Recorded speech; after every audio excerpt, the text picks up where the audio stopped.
Sitting here as the sun is moving through the trees and reflecting on something that's been lost to us that is so essential and core to our being and with how we relate with our stories and our life and our experiences, our wounds, and our love.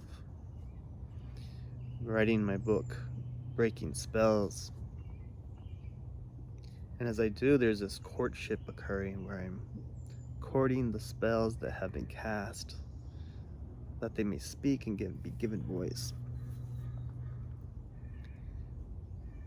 And it's amazing how many spells have been cast that bind us, that have become so invisible to us because they have become so integrated into our psychology. But we've lost a way of relating with the world through what we might call a mythic ancestral lens where we're aware of this grand otherness that is stewarding us, and our way of relating with the unseen that's animating life. It was once known we weren't the ones dreaming, we are the ones being dreamt. We are of the earth's dreaming, and that invited us into such a humble mindset where instead of trying to will life, bend life to our will, we asked, how do we nourish what's wanting to take form and be dreamt through us? How do we help to serve the dreaming of life ongoing?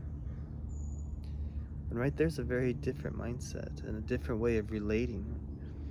And so when we come into a relationship with that grand array, otherness, and we restore this more mythic ancestral mindset of, life is moving through us instead of at us or happening to us, we break certain spells.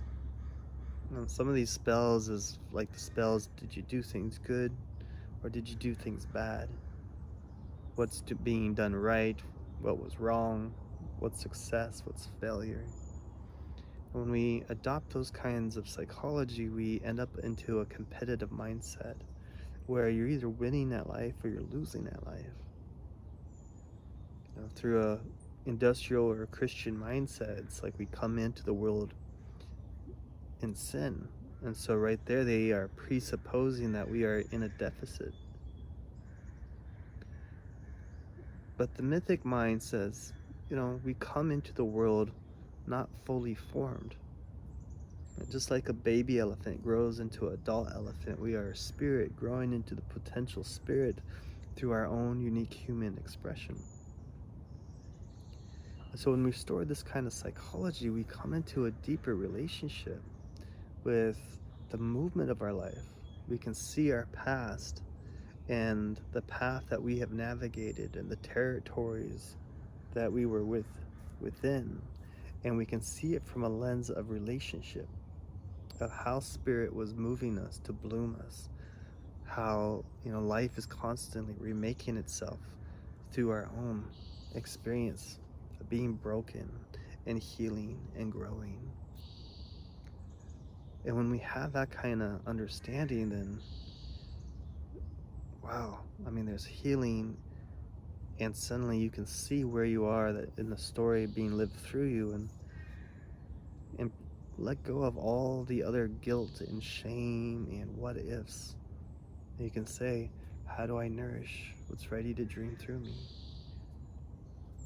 What's ready to be remade through me in my life? And it's beautiful.